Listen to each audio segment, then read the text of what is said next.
បនរុក្ខទិវា9 កក្កដាឆ្នាំនេះរដ្ឋបាលខេត្តកំពង់ឆ្នាំងដាំកូនឈើចម្រុះជាង 10000 ដើម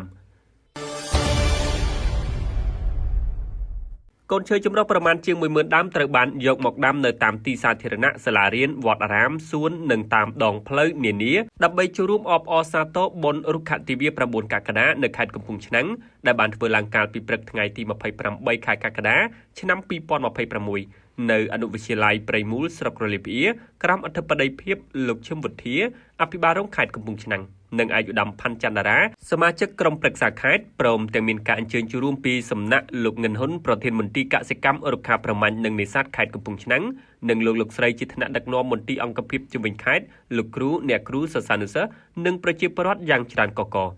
លោកងិនហ៊ុនប្រធានមន្ទីរកសិកម្មរុក្ខាប្រមាញ់និងនេសាទខេត្តកំពង់ឆ្នាំងបានលើកឡើងថាក្នុងឱកាសបុណ្យរុក្ខទិវានៅខេត្តកំពង់ឆ្នាំងឆ្នាំនេះរដ្ឋបាលខេត្តកំពង់ឆ្នាំងកំណត់យកទីតាំងបរិវេណសាលាអនុវិទ្យាល័យព្រៃមូលស្ថិតនៅក្នុងឃុំព្រៃមូលស្រុករលីផ្អៀដើម្បីរៀបចំប្រារព្ធពិធីបុណ្យរុក្ខទិវាថ្នាក់ខេត្តនៅឆ្នាំ2026ពិធីរុក្ខទិវា9 កក្កដា2026នេះបានរៀបចំដាំកូនឈើនៅតាមដងផ្លូវសាធារណៈវត្តអារាមសាលារៀននិងព្រៃសហគមន៍ដែលរិចរិលមានកូនធ្នង់បេងក្រញូងកគីឈើទាលនិងក្ងោកសរុបជាង 10000 ដើមក្រៅពីថ្ងៃប្រារព្ធពិធីបុណ្យរុក្ខទិវានៅគ្រប់ទិសទីនៃខេត្តកំពង់ឆ្នាំងដោយបានបង្កើតជាចំការឈើដាំបានជាង 4000 ហិកតាសួនសាធារណៈតាមទីវត្តអារាមសាលារៀននិងសួនឯកជននានានេះជាសក្ខីភាពរបស់រដ្ឋបាលព្រៃឈើកំពង់ឆ្នាំងបានបណ្ដុះនិងដាំកូនឈើជាច្រើនម៉ឺនដើមក្នុងមួយឆ្នាំ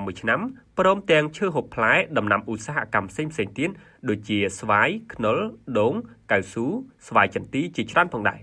មានប្រសាសន៍នៅក្នុងឱកាសនោះលោកឈឹមវុធាអភិបាលរងខេត្តកំពង់ឆ្នាំងបានបញ្ជាក់ថាការចូលរួមចំណែកដាំកូនឈើដើម្បីលើកកម្ពស់សោភ័ណភាពបរិស្ថាននិងម្លប់បៃតងបង្កើតគម្របព្រៃឈើនិងស្រូបខ្យល់អាកាសដ៏បរិសុទ្ធដើម្បីអភិវឌ្ឍដោយចីរភាពនិងចូលរួមចំណែកកាត់បន្ថយបំរែបំរួលអាកាសធាតុស្របតាមយុទ្ធសាស្ត្ររបស់រាជរដ្ឋាភិបាលជាពិសេសក្រសួងបរិស្ថាននិងក្រសួងកសិកម្ម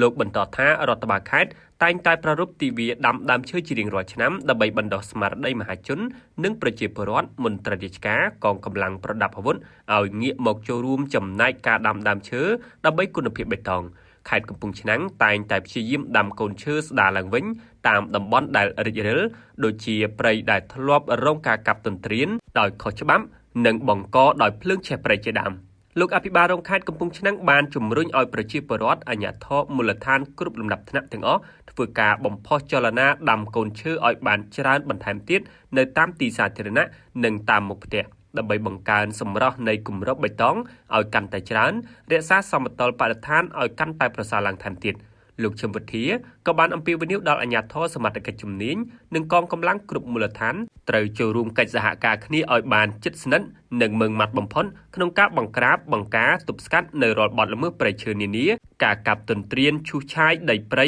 ដីរដ្ឋដោយខុសច្បាប់ជាមួយគ្នានេះត្រូវអភិវឌ្ឍធនធានទាំងនេះឲ្យកាន់តែសម្បូរឡើងថែមទៀតសម្រាប់មូលដ្ឋានគ្រឹះនៃការអភិវឌ្ឍសេដ្ឋកិច្ចជាតិដើម្បីរួមចំណែកកាត់បន្ថយភាពក្រីក្ររបស់ប្រជាពលរដ្ឋស្របតាមគោលនយោបាយរបស់រាជរដ្ឋាភិបាលកម្ពុជា